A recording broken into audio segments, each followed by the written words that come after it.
Conceptual questions.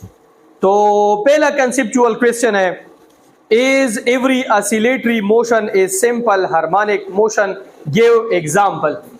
बहुत ही simple question है। हमें कह रहे हैं कि क्या हर एक oscillatory motion simple harmonic motion है, आप इसके एग्जांपल दे दे। आपने सिंपल इसका आंसर लिखना है नो।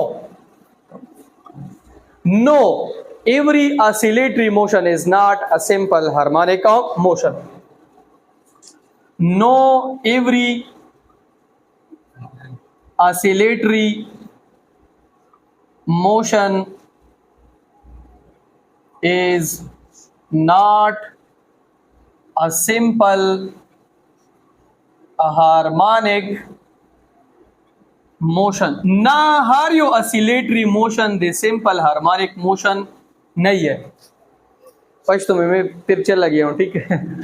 अच्छा, अब कौन सा मोशन जो है वो सिंपल हार्मोनिक मोशन होगा? Simple harmonic motion must obey the following conditions. हर एक oscillatory motion simple harmonic motion नहीं हो सकता है। अगर आप चाहते हैं कि oscillatory motion simple harmonic motion हो तो फिर उसमें ये कंडीशन लाजमी है कि एक्सेलरेशन डायरेक्टली प्रोपोर्शनल हो, डिस्प्लेसमेंट के always directly toward the mean position, restoring force directly proportional हो डिस्प्लेसमेंट के always directly toward the mean position, energy क्या हो, कंजर्व्ड हो, कांस्टेंट हो, ठीक है। मोशन क्या हो, along a straight path. Motion किस पाथ में हो? स्ट्रेट पाथ में हो, ठीक है। For a particle with a simple harmonic motion, at what point of the motion does the velocity attain maximum magnitude, minimum magnitude? देखिए, हमें कह रहे हैं कि पार्टिकल अगर सिंपल हार्मोनिक मोशन कर रहा है, वेलोसिटी कहां पे मैक्सिमम होगी, वेलोसिटी कहां पे मिनिमम होगी। मैं सिंपल पेंडुलम की मिसाल दे देता हूं। ये सिंपल पेंडुलम है। This is mean position, this is extreme position, और ये आपके पास क्या है, पूरा एक मतलब एक शेप है सिंपल हार्मोनिक मोशन का। तो याद रखिए, मैंने आप लोगों को बताया था वेलोसिटी का इक्वेशन है v is equal to omega into X not square minus X square. इस तरह इक्वेशन है। एग्जैक्टली अभी मुझे मालूम नहीं है इस तरह। अब अगर आप इसमें x0 पुट कर लो, इसका मतलब किस पोजीशन पर है? मीन पोजीशन पर। तो v इज इक्वल टू के omega into X not square, ये और ये cancel, omega into X not square. तो मीन पोजीशन पे वेलोसिटी मैक्सिमम आ रही है। अगर आप एक्सट्रीम पोजीशन पुट कर लें तो एक्सट्रीम पोजीशन पे तो x भी किसके बराबर होगा? एक्स नॉट के। तो v इज इक्वल टू के omega into X not square minus x not square, ये और ये कैंसल, तो ओमेगा इंटू ये हो जाएगा 0, v आपके पास क्या होगा? 0। तो एक्सट्रीम पोजीशन पे वेलोसिटी मिनिमम है और मीन पोजीशन पे वेलोसिटी आपके पास क्या है? मैक्सिमम है। ये इक्वेशन अपने साथ नोट करें। मीन पोजीशन पे x 0 के बराबर होता है तो वेलोसिटी क्या आ रही है? मैक्सिमम। एक्सट्रीम पोजीशन पे देखिए, मीन पोजीशन पे x अगर 0 है तो एक्सट्रीम पोजीशन पे x किसके बराबर है? x नॉट के। वहां पे एम्पलीट्यूड मैक्सिमम है। तो आप सिंपल लिख ले, ये इक्वेशन नोट कर लें। पहले आपने मीन पोजीशन का हेडिंग देना है, वहां पे आपने लिखना है x इज इक्वल टू 0। जब आप x 0 पुट करोगे तो मीन पोजीशन होगी, और यहां पे सिर्फ x नॉट स्क्वायर होगा, वो अंडर रूट के साथ कैंसिल होगा, तो v, ये v है, v वेलोसिटी मैक्सिमम होगी किस पोजीशन पर? यहां पे मैं पूरा इक्वेशन लिख लूं, ये है x बराबर है x नॉट के। देखिए, मैं फिर से समझा रहा हूं। ये आपके पास वेलोसिटी का इक्वेशन है जो कि फर्स्ट ईयर में है, आपके कोर्स में नहीं है। v is equal to omega X not square minus X square.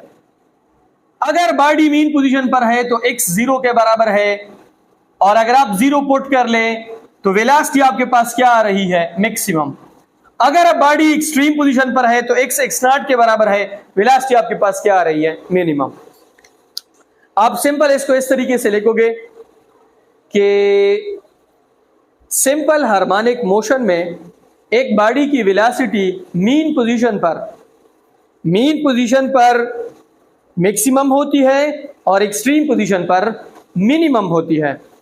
इस इक्वेशन में आप पहले x 0 पुट कर लोगे मीन पोजीशन के लिए, फिर आप x नॉट के बराबर पुट कर लोगे किसके लिए? एक्सट्रीम पोजीशन के लिए।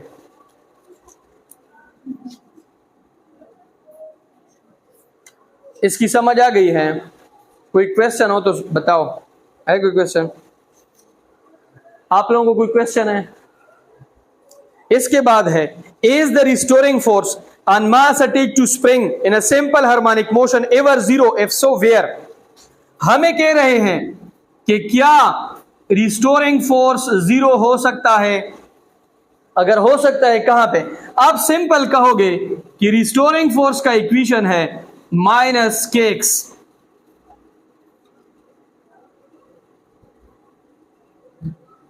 रिस्टोरिंग फोर्स का इक्वेशन है F of R is equal to minus K X. अब अगर आपके पास एक्स किसके बराबर हो? जीरो के, तो एफ रिस्टोरिंग बराबर है माइनस के इंटू जीरो, और रिस्टोरिंग फोर्स आपके पास किसके बराबर है? जीरो के। ये कौन सी पोजीशन है? Mean position. मीन पोजीशन पे रिस्टोरिंग फोर्स किसके बराबर है? जीरो के। मीन पोजीशन पे रिस्टोरिंग फोर्स किसके बराबर है? जीरो के। तो अब आप इस क्वेश्चन का आंसर इस तरीके से लिखोगे कि we know that restoring force बराबर है माइनस के एक्स के। अगर हम एक्स को जीरो पुट कर ले मीन पोजीशन, तो रिस्टोरिंग फोर्स वहां पे क्या होगी? जीरो होगी। अपने बुक के ऊपर भी इन चीजों को नोट करें। सेकेंड पे लेके कि velocity maximum at mean position, एक minimum at extreme position. Equations भी लेके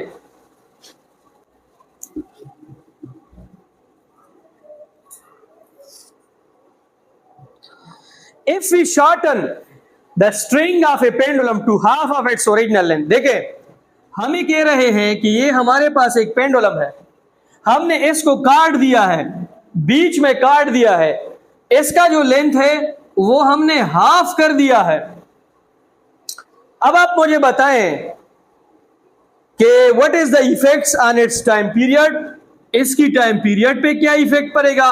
what is the effect on it's frequency, इसकी फ्रीक्वेंसी पे क्या इफेक्ट पड़ेगा? तो सिंपल सी बात है, T is equal to 2 pi L divided by G। अगर L को मैं L बाय 2 के बराबर कर लूं तो T is equal to 2 pi L की जगह पे L और नीचे डिवाइडेड बाय 2G, ये L बाय 2 है, बाकी तो वही फार्मूला है। तो T prime is equal to T divided by under root of 2। आप सिंपल यहां पे लिखोगे कि अगर आप लेंथ को हाफ कर ले तो time period under root 2 times क्या हो जाएगा? कम हो जाएगा। अब फ्रीक्वेंसी में क्या है? F is equal to under root 2F।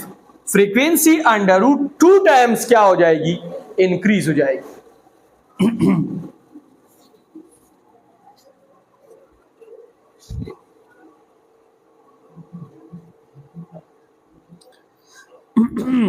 अच्छा, अब एक और क्वेश्चन है।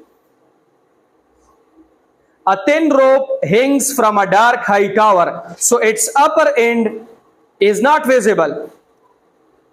How can the length of rope be determined?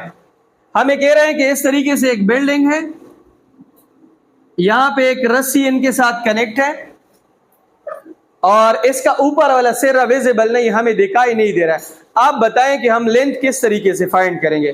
तो आप सिंपल उसे कहोगे कि हम इस रस्सी के साथ एक छोटा सा मास जो है वो अटैच करेंगे, इनको सिंपल पेंडुलम बनाएंगे, मीन पोजीशन से एक्सट्रीम पे लेके जाएंगे, फिर एक नेगेटिव एक्सट्रीम, और इसके दौरान जितना ये टाइम लेगा वो भी हम अपने साथ नोट करें। फॉर एग्जांपल इसने टाइम लिया है 2 सेकंड का। अब हमारे पास फार्मूला है T is equal to 2 pi L divided by G। इससे हम लेंथ निकाल सकते हैं। किस तरीके से? दोनों साइड पे स्क्वायर ले लें, T square is equal to 2 pi का स्क्वायर और यहाँ पे L का square divided by G under root का स्क्वायर, ये और ये आपस में कैंसल, तो T square is equal to 4 pi square L divided by G। अब दोनों साइड पे g मल्टीप्लाई कर लें तो ये gt square is equal to 4 pi square l।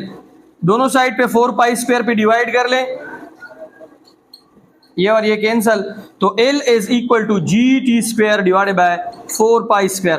अब t तो मेरे पास मालूम है कितना है, 2 सेकेंड, तो l is equal to g कितना है 9.8, t कितना है 2 का स्क्वायर और नीचे 4 और यहां पे पाई है 3.14 का स्क्वायर। इसका अगर स्क्वायर लूंगा तो ये इनके साथ कैंसल और ये 4 इसके साथ कैंसल। लेंथ तकरीबन आपके पास कितना आएगा 1 मीटर। हम इस फार्मूले के अब आपको बहुत सारे टीचर्स कहेंगे कि यार इसका क्या फायदा है, वैसे आप लोग इसको फिजिक्स में पढ़ते हो। सिंपल पेंडुलम के जरिए हम किसी भी ऑब्जेक्ट का थ्योरेटिकली लेंथ फाइंड कर सकते हैं, मतलब सिंपल पेंडुलम जैसा सिस्टम हो, हम उसका टाइम पीरियड भी फाइंड कर सकते हैं, हम इसके जरिए ग्रेविटी भी फाइंड कर सकते हैं, हम इसके जरिए ज़लज़ला जो है सीस्मोग्राफ, इसमें इसको फिट करके हम उसके बारे में भी इंफॉर्मेशन ले सकते हैं।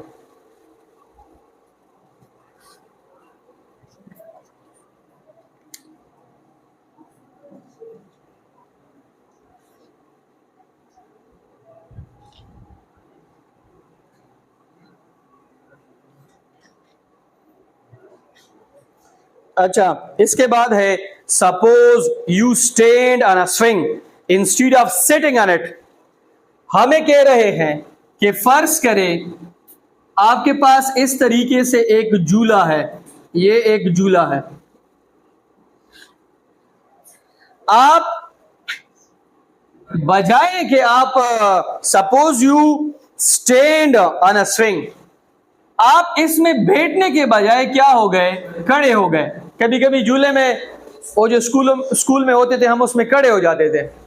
अब हमें कह रहे हैं कि आप मुझे बताएं कि आपकी फ्रीक्वेंसी इंक्रीज होगी या डिक्रीज। आप उसे पहले समझाओगे कि अगर मैं यहां पे फर्ज करे बैठ जाता और मैं ऊपर से लेंथ देख लेता तो लेंथ ज्यादा थी, मैं जब खड़ा हो जाता हूं तो लेंथ क्या हो जाती है, कम।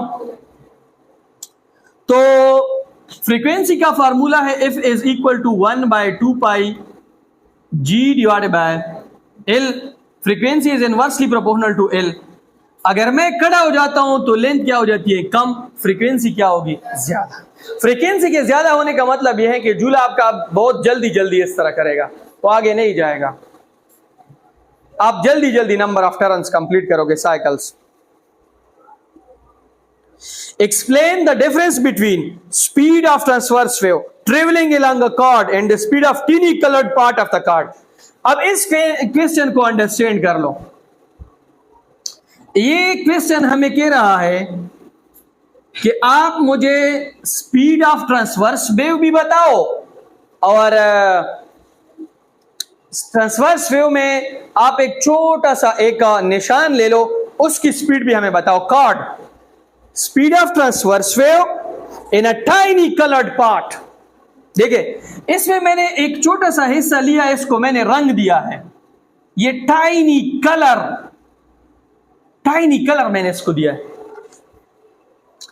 अब हमें कह रहे हैं कि आप इस वेव की स्पीड भी बताओ और आप इस छोटे से टाइनी कलर्ड पार्ट की स्पीड भी बताओ।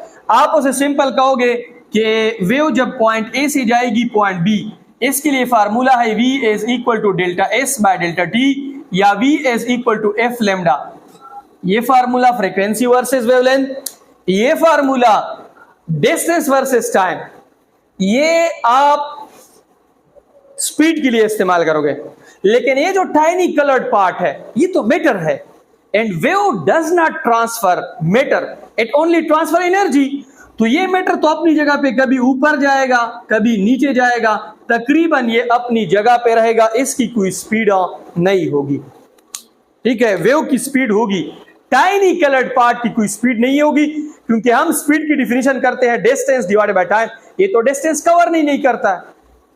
अब इसमें अगर कुछ टीचर्स आपसे ये पूछे कि मीन से एक्सट्रीम पे जाता है, एक्सट्रीम से मीन पे आता है, फिर आप उसे कहोगे कि फिर तो ये वेव नहीं बन गई, एक सिंगल पार्टिकल है। ठीक है, Why waves refract at the boundary of shallow and deep water? हमें कह रहे हैं कि एक साइड पे पानी आपका डीप है देखिए यहां पे डीप है, डीप वाटर, यहां पे शेलो वाटर है। हमें कह रहे हैं कि पानी जब शेलो से डीप में जाता है या डीप से शेलो में आता है तो ये रिफ्रैक्ट क्यों होता है? एक ही चीज है, due to change in speed. मैंने कहा था कि जब शेलो से डीप में जाएगी स्पीड कम होगा, डीप से शेलो में आएगी स्पीड क्या होगा? ज्यादा। रिफ्रैक्शन की वजह क्या है? Speed changes. स्पीड क्या होता है? चेंज होता है, या इंक्रीज हो जाता है या डिक्रीज हो जाता है। What is the effect on diffraction if the opening is made small? हमें कह रहे हैं कि ये ओपनिंग पहले बड़ा था, अब हमने इस ओपनिंग को क्या कर दिया? स्मॉल। तो मैंने कहा था कि बेंडिंग क्या हो जाएगी? ज्यादा। अगर बेंडिंग ज्यादा होगी तो डायफ्रेक्शन क्या हो जाएगी? ज्यादा। इस केस में बेंडिंग कम है, इस केस में बेंडिंग क्या है? ज्यादा। If the opening is made small then the water wave will bend more and diffraction will occur more. diffraction क्या होगी? ज्यादा। ठीक था? अब इसमें कोई मसला हो तो बताओ, है कोई मसला? अलग कैसा मसला था? अब हम न्यूमेरिकल की तरफ जा रहे हैं। ये हटाओ, ध्यान। ध्यान किधर है? तेरा ध्यान किधर है? तेरा हीरो इधर है।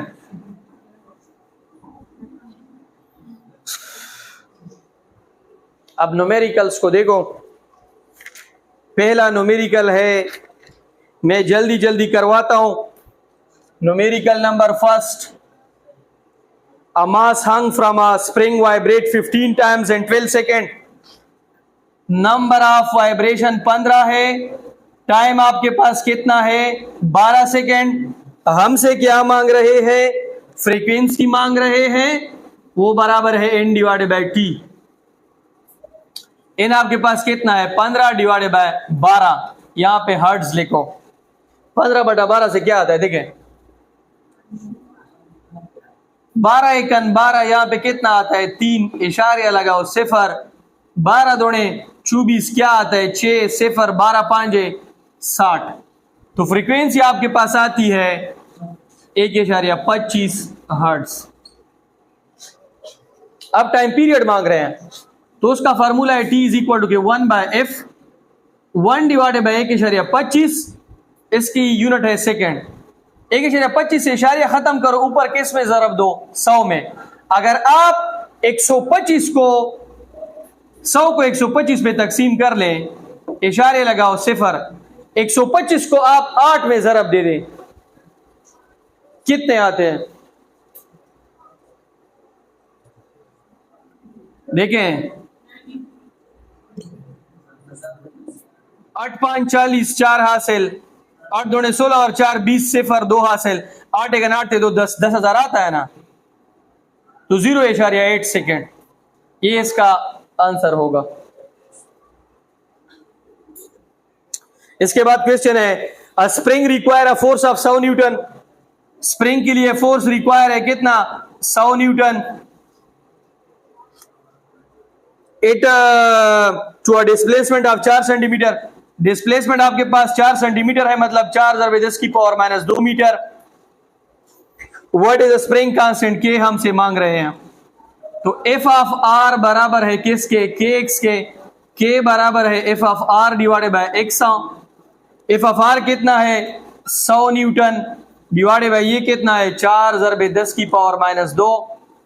ये ऊपर चला जाएगा तो 100×100 हो जाएगा, और नीचे आपके पास क्या है? 4।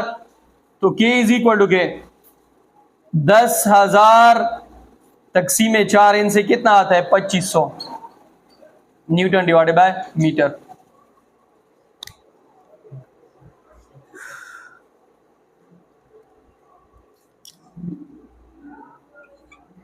इसके बाद आपके पास है अ सिंपल पेंडुलम।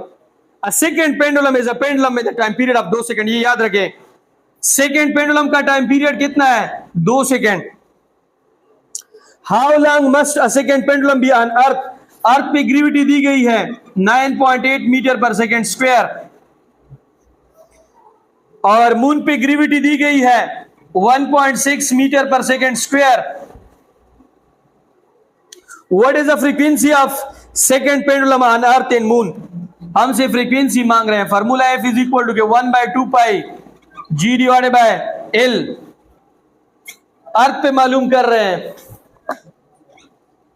तो 1/2 ज़रबे 3.14। लेंथ कितना दिया गया है? जी कितना है? 9.8 डिवाइडेड बाय एल कितना है?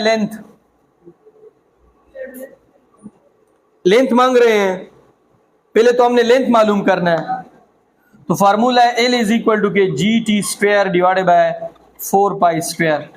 तो एल इज इक्वल टू की जी कितना है? 9.8 और टाइम पीरियड कितना दिया गया है?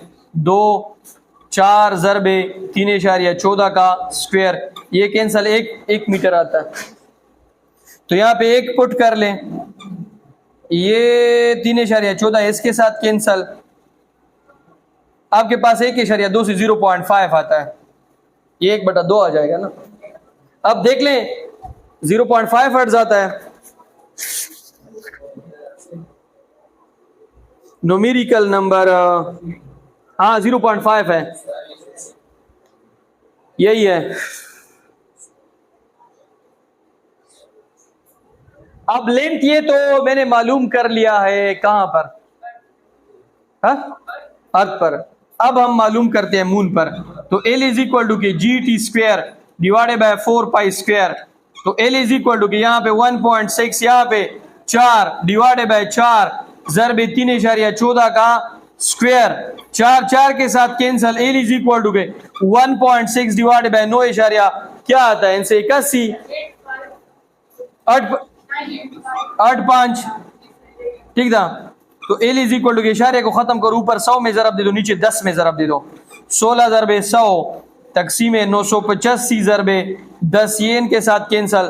तो 160 तकसीम 985, इनसे 0 इशारिया समथिंग आएगा 0.16 ठीक था।